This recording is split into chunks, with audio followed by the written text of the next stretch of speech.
Thank you, ladies and gentlemen, for joining me tonight for another episode of The Fast Lane.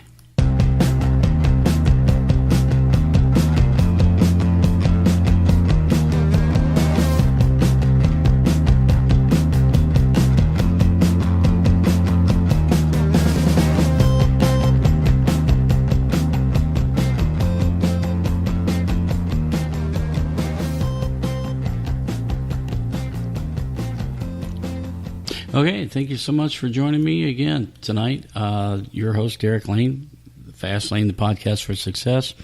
Tonight's subject, we will be discussing discernible income and what does it mean and how will it affect you, what you should expect from it. Very interesting topic. I think that you're going to get a lot out of this, and so we're going to roll with it.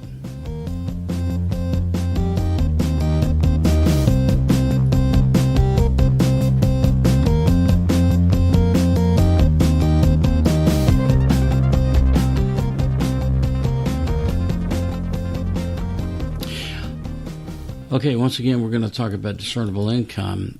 What is discernible income? Well, that is the income that is left over from your check, from your pay, however you earn your money at the end of the month, the end of the week, however you want to describe it.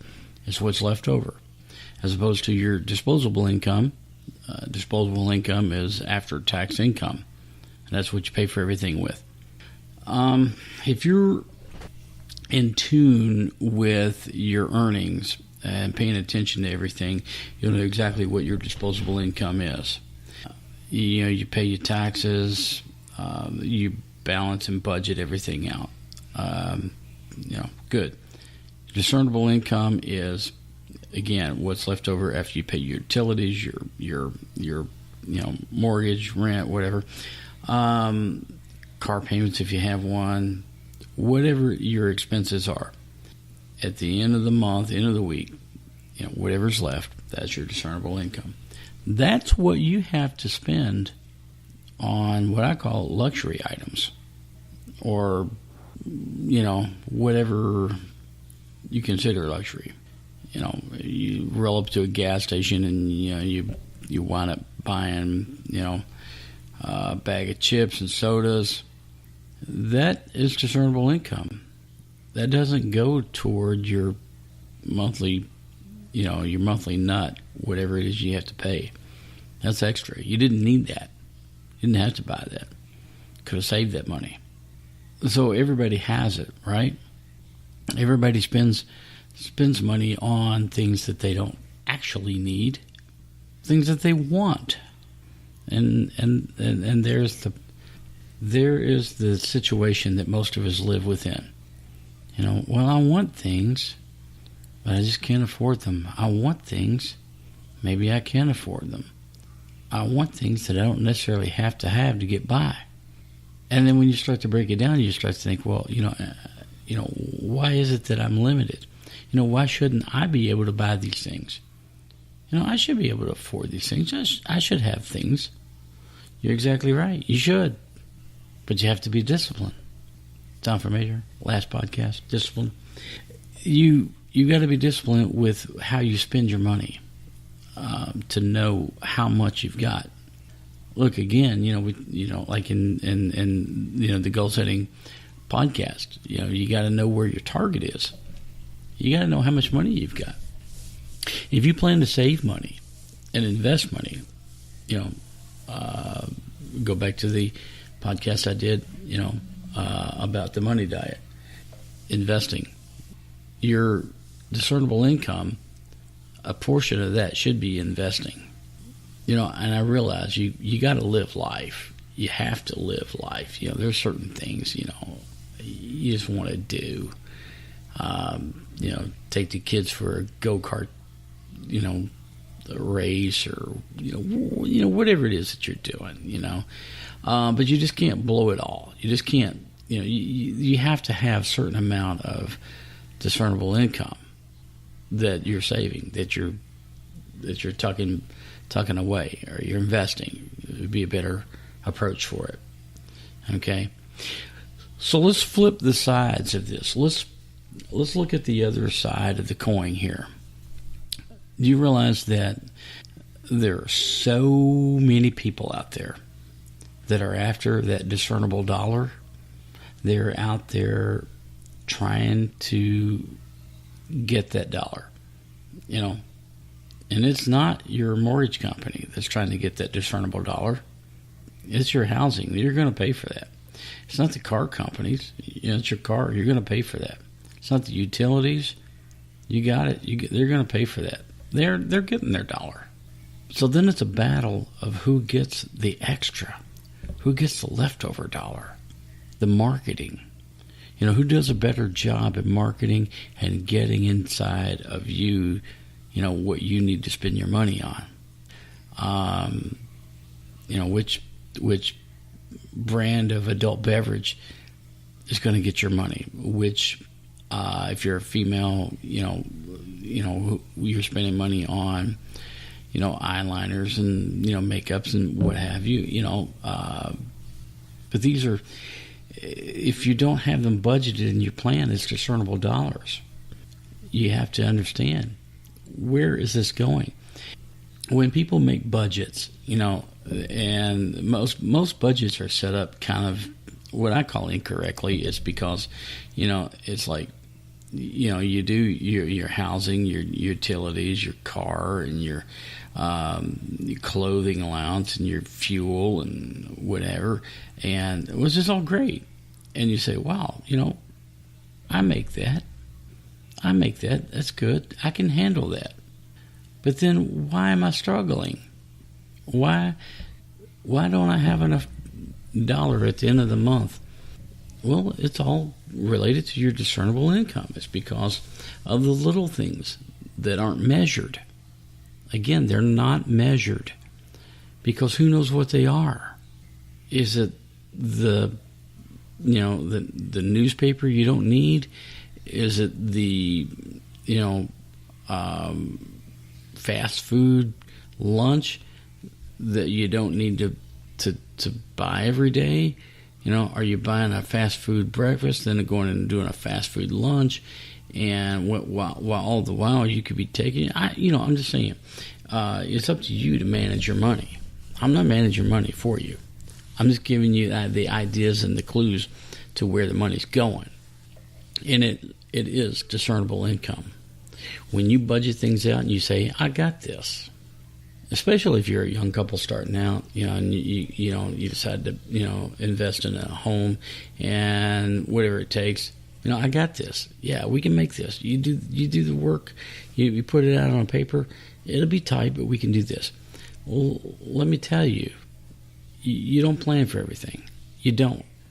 And that's, again, it's the topic of tonight's discussion is discernible income and why it is such an X factor in your finances. Let me repeat that. Discernible income is an X factor in your finance. You've got to figure a certain percentage if you're going to be honest. If you're going to be honest with who you are, what you're doing, and your outcomes to make it, you have to figure it. Okay? So, discernible income, everybody out there has got their hand stuck out wanting your money. The television ads, the printed ads, everything, the marketing is out there. They're after your discernible income. Every one of them. How much can they take from you? This is where you need the discipline to say, I know exactly where I'm at. If you're smart enough to say, I'm good, I got 20% of my income left after each month. I have 20% left. But your discernible income, you're going to spend a certain amount of money. And, okay, break it in half. You get 10%. I'll spend 10% on stuff that isn't needed, but it's wanted. At some point, it's going to happen. But you save that 10% of what's left over, and you put it into savings and investment See, that's the market. That's the trick right there. You put as much as you can into an investment vehicle, whatever it takes. You have to invest. You have to have a resource that gives back. See, if you're working and giving all of it away, you're a slave. You're an absolute slave. And trust me, there's plenty of slaves. Our nation has 90% slaves.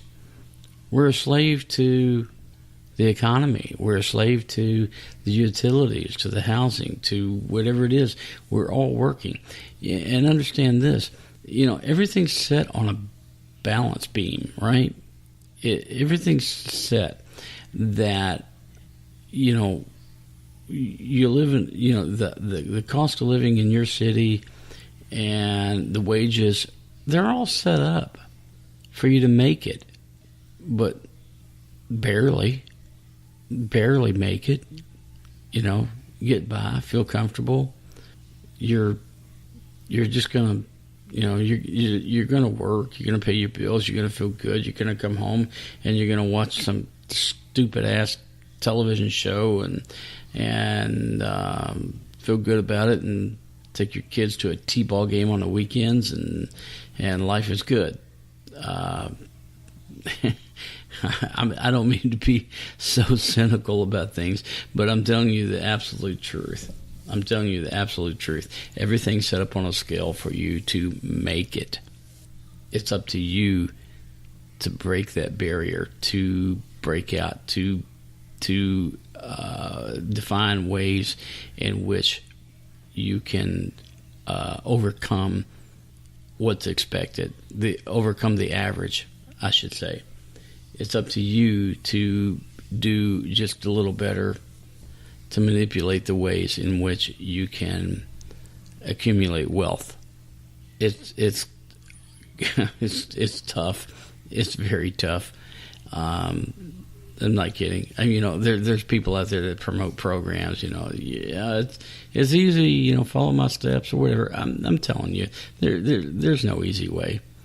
You have to be bullish and work toward what you're doing to secure financial stability. Again, I'm really not a conspiracy theorist, but the system is really set up. It's just that everything's on a market level. Everything is on a market level. You make so much money. Housing is this. It's affordability. If everybody today made $50,000 more a year, every single one of us made $50,000 more a year, you know what would happen?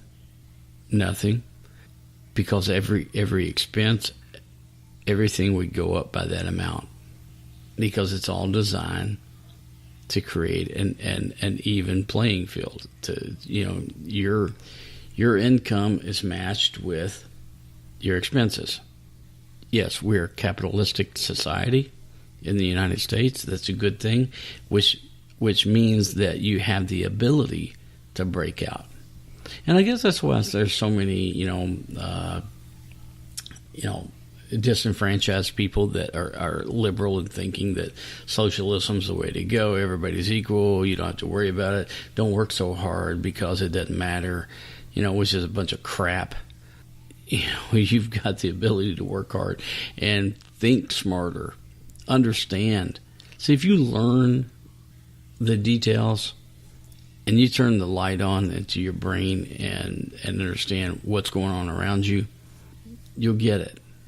You'll make inroads. You will have a secure future. You will. There's no substitute for hard work, dedication, and intelligence. You're going to do it. I know this turned into a little bit of a cynical lesson. Didn't mean for it to be, but I'm being very real with you. Discernible income is your ticket. It is your way to